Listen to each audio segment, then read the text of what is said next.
Coach Corey Wayne, and this is my video coaching newsletter. And the topic of today's newsletter is going to be, let women do the choosing.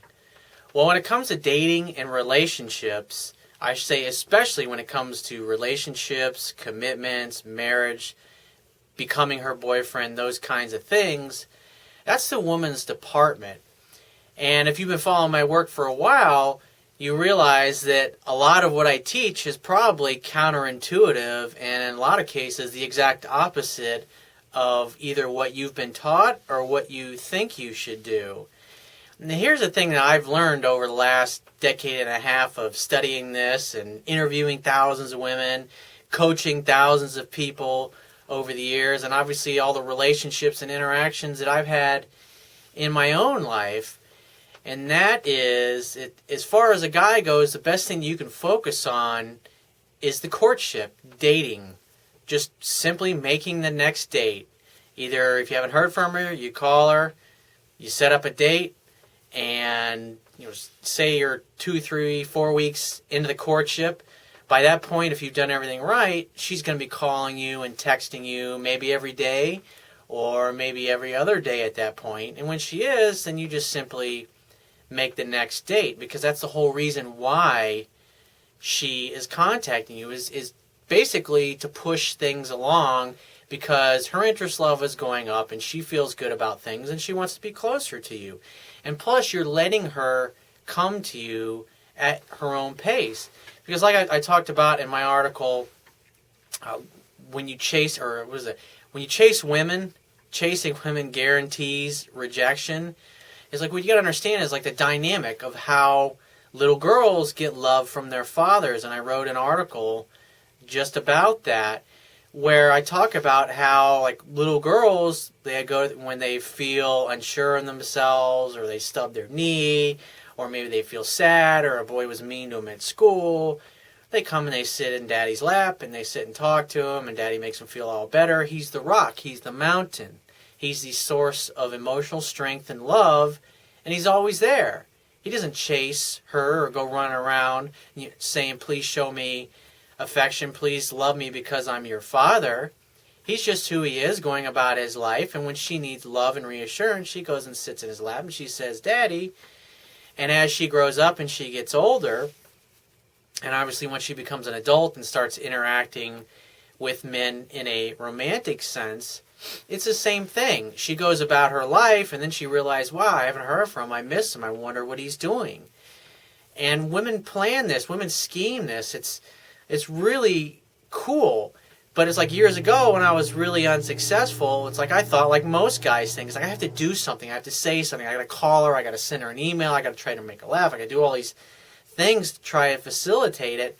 And that's the thing that boggles a lot of guys' minds, especially guys that I coach. They're just like, I can't believe how damn easy this stuff is. Because really, once you learn the basics, you don't have to do a whole hell of a lot as a guy. You just simply set up the next date, make sure she doesn't know what's going to happen, because obviously you want to be a surprise and you want it to be mysterious. But it's really cool to listen in on conversations with women, or even some of the women I coach, how they're like scheming to capture guys. I mean, if you just recently, one of the beauty queens, I forget, she won. I forget what state it was, but she's just absolutely stunning. And when she was talking on stage, I guess during the pageant or whatever, she says, "Oh, Aaron Rodgers, give me a call." And Aaron Rodgers, obviously, if you follow football, is the quarterback for the Green Bay Packers. He's a really good-looking dude. He won a Super Bowl. He's been to 2 Super Bowls. And he's a stud. He's successful. And she's a beautiful, gorgeous woman who can pretty much have any guy that she wants. And what does she do? Hey, Aaron Rodgers, give me a call. Well, I just saw just the other day that she was singing the national anthem, I think at a basketball game. And he showed up at the game, and obviously this is probably about a month, or it's been at least, I guess, a month since she said that publicly, Aaron Rodgers, give me a call. But this is what they do. This is how women are. It's like they see a guy they like, and, I mean, think about it. They're the ones putting on the war paint, getting their fingernails done, getting their hair done, buying the dresses, getting the perfume that smells like cotton candy so you notice. I mean, the whole idea is to pull you into her world so she gets what she wants. And women are set up to physically get our attention. And when you understand that, you understand the dynamic of how they interact with their fathers when they're little girls. And they still do the same thing when they become adults with their fathers. But it's the same way for men in relationships. Because, again, women are more attracted to men whose feelings are unclear. And so she basically said, hey, Aaron Rodgers, I like you. And just left it up to Aaron Rodgers to make something happen. And so he happened to be in the same city or whatever. Who knows? Maybe the reps arranged it. But the bottom line is they finally got to meet because she got what she wanted. Obviously, she's beautiful. If I was him, I would have, and I had the ability to meet her. Hell yeah, I would have met her, a girl like that doing that. I get these things happen to me over the internet. And like over the course of, several years of dating and, having experience being on television and stuff like that and seeing how women are, it's like if women perceive you to be a catch, if they perceive you to be a guy who's very successful with women and who can pretty much get any girl that he wants, women are going to go out of their way. They're going to do things like that when they're on national television and say, hey, give me a call. That's how they do it. That's how they facilitate getting us to go, oh, wow, this girl's really pretty. I better do something about this. And then you start dating them, you start courting them. And like I said, you set a date, they have a great date, and as long as you do everything right, usually a day or two later, they're going to text you and tell you what a great time they had. And obviously, they're hoping that you had a good time too, and that you'll call them and you'll take them out on the next date. Now, the problem is us guys, is because society and tradition is drilled into us that the men need to do everything in the courtship, that women should ignore the phone calls and all that crap. But it's counterintuitive. It's against our natural nature. I mean, you can look at some of the old movies, like the movie It's a Wonderful Life with Jimmy Stewart and Donna Reed. I think it was made in like 1939, 1940. And what I love about the older movies is they actually present archetypes of men and women of how they actually act in the real world, not this bullshit that they show us on TV and the movies all nowadays where men are feminized and in touch with their feelings and they act like a bunch of women, and the women act like men. And the problem with that kind of media is it conditions our children to think that that's the way to show up and act as opposed to the way men and women were portrayed in the movies back in the early days.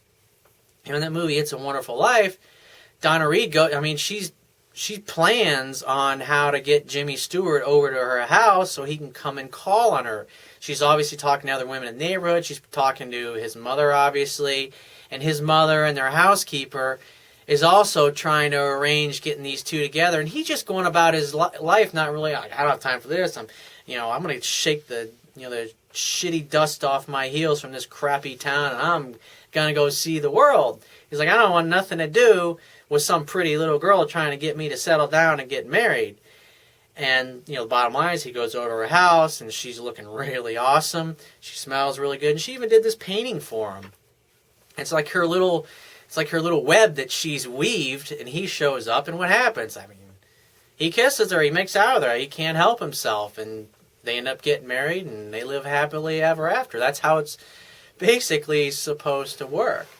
And I got an email here from a guy who he's written me once before, and I pointed out a lot of things that he was doing wrong, but what's interesting about this email is because even still, when guys learn what they should do, it's a struggle because you're going to have that old programming and that old conditioning in your head always trying to overrule what you're doing. And it's not until you master this stuff to where you become very successful at it just because you've had several great relationships or you've had one great relationship for an extended period of time, then you lose your fear of women. You stop coming from a place where your negative thoughts and limitations are hindering your progress.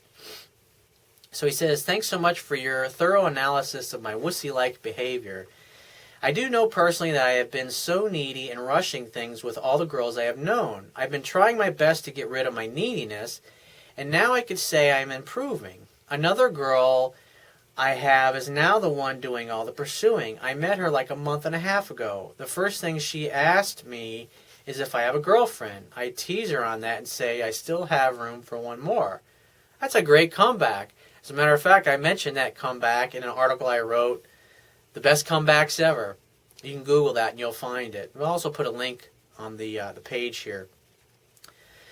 He says, later she told me that she's not into any relationships.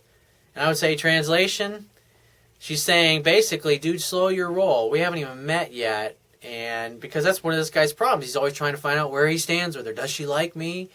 Is she going to become my girlfriend? She has been all over me both on the phone and the chatting room. I like her so much because she is open, outpouring, and fun to be with, which the other girl lacked. With what I am getting from her, I could say she's into me, save for the fact that we haven't seen each other because of her tight schedule and the distance between the two of us. And here's something I want to point out, is that, dude, you're not paying attention to reality. If this girl really liked you, she would have set a date. I mean, the bottom line is you don't even know if you like this girl because you haven't even been around her yet in person. So ideally, you just want to set a date to meet for a drink and hang out, and if it goes well, maybe you can turn into dinner. But at some point, you're going to have to meet her, and just putting all your eggs in one basket with this particular girl who you haven't even met yet, it's not a good idea. You're just setting yourself up for more disappointment and heartache. He said, I would like to do something to know if she is really into me and to know if I am wasting my time with her or not. Again, the best way, set a date. If she likes you, she'll make a date with you. And if she doesn't, she'll come up with excuses that her schedule's too busy or you're too far apart. I mean, if that's the case, then it's like there's no point in talking to her. It's like, well, hey, give me a call when you know you're going to be in this area, or give me a call if you want to come and visit. I'd love to meet you. Simple as that. If she's unwilling to travel or make a date, then you need to move on to somebody who is available, and preferably somebody that lives in the same city or lives close to you so you can actually physically be around them. And he says, I want to come straight out and tell her that I wasn't the best guy out there, but if she's looking for a guy that would take good care of her and make her happy all the time and be there for her, then I could be her man. Doing this to me would let me know if she's really into me or not, I think, and would make me avoid the pain of investing too much on her like the others. That I want to do before I meet her, just to avoid getting hung up on her. It's like, you're basically telling me you want to talk, hey, will you be my girlfriend? And she'll say, yes. Okay, great. Well, let's go out on our first date. I mean, here's the bottom line, dude. The courtship and going out on dates comes before the relationship. It comes before the commitment. It comes before marriage. And that's what you're talking about, relationships and commitment. It's like you haven't even been on a date. It's like you haven't even been around this person physically. You might not like her little idiosyncrasies and the quirks of her personality. And here you're talking about relationship. Well, you're trying to get this girl to commit to be your girlfriend before you even meet her. I mean, that's asinine. I mean, you've tried this plan in the past. I mean, it's never worked for you in the past. So why on earth, when this girl, at least as you say, she's calling you and blowing up your phone, and that was never happening in the past, and now that's happening. So it's like, why would you want to go back to an old strategy that never worked in the past? I mean, the definition of insanity is doing the same thing over and over again and expecting a different result. And he says, girls from here are trained and brought up to look up to a man, to talk them into exclusivity in relationships, and they never reveal their true intentions or attractions up front for a man. I mean, duh. I mean, this is your own culture. You're telling me this, that in your culture, women chase men, and it's up to them to get them into a relationship. And yet you're trying to ask this girl to be your girlfriend when you haven't gone on a date with her. It's like, dude, what you're doing is you're acting like a woman. That's why women are getting turned off and blowing you off. It's because they want a man who acts like a man, not a man who acts like a woman is trying to corral them into a relationship when you haven't even met in person. It's crazy.